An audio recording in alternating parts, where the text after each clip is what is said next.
Brother, suster, bapak, ibu, saudara-saudari, seluruh umat beriman yang ikut misa bersama kami secara live streaming. Dalam kesempatan hari ini, kita semua mau belajar dari keutamaan-keutamaan Santo Yusuf. Santo Yusuf dikatakan sebagai seorang suami yang baik. Dia tidak mau mencemarkan nama istrinya. Ya, maka itu rencananya secara diam-diam saja supaya tidak ketahuan. Tidak boleh sampai menceritakan kejelekan atau kecurigaan-kecurigaannya kepada Maria. Pada zaman kita ini, ketulusan hati seorang suami seperti ini sangat didambakan dan makin sedikit. Ada begitu banyak artis, kalau kita nonton televisi, begitu berpisah dengan pasangan, maka semua hal yang menurut dia jelek dari pasangannya akan dibongkar semua. Padahal sebelumnya mereka hidup bersama sebagai pasangan suami istri. Tentu hal seperti ini tidak dewasa.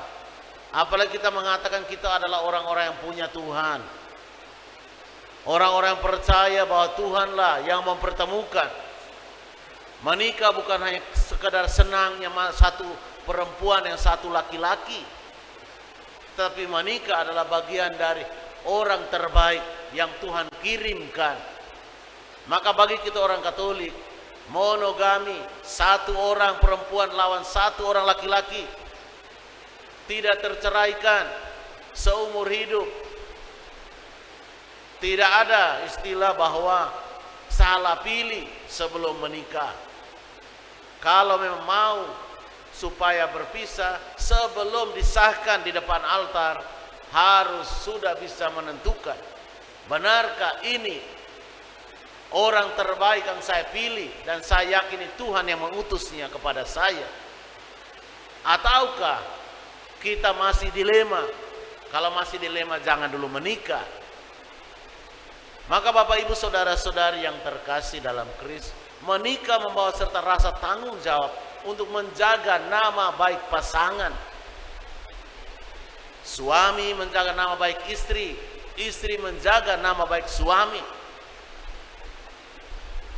Karena bagi kita orang Katolik, menikah bukan hanya maunya seorang laki-laki dan seorang wanita, tetapi kita yakin percaya bahwa Tuhan terlibat di situ. Tuhan mengutus yang terbaik.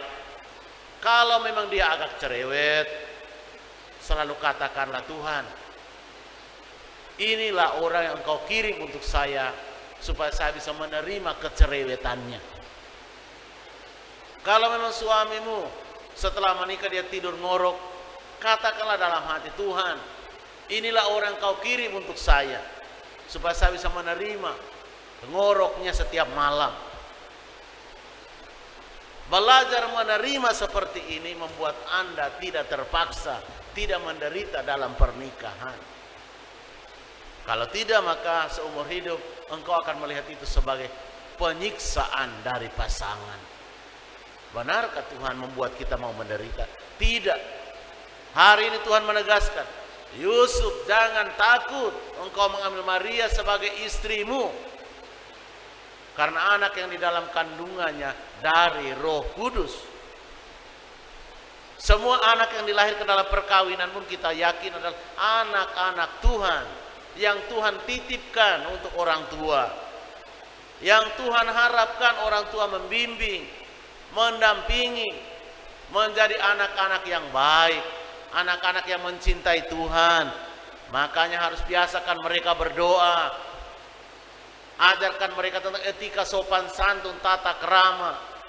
Kalau orang tua panggil, bagaimana cara menjawab, bagaimana menghormati orang tua yang sudah melahirkan dan membesarkan mereka. Itu semua tugas tanggung jawab orang tua yang harus dijalankan dengan penuh iman.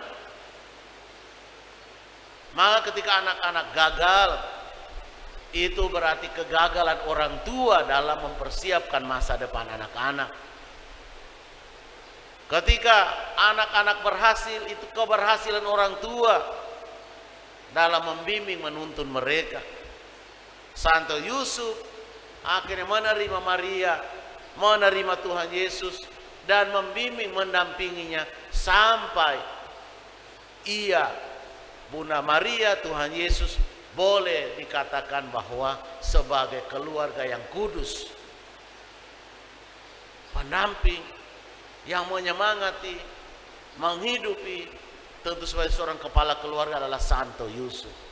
Bagaimana tanggung jawab para bapak dalam kehidupan keluarga hari ini?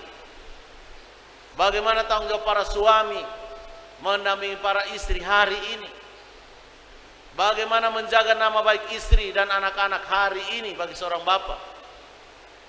Itu penting untuk dipelajari dalam keutamaan-keutamaan Santo Yusuf hari ini. Semoga Tuhan memberkati kita. Amin. Amin.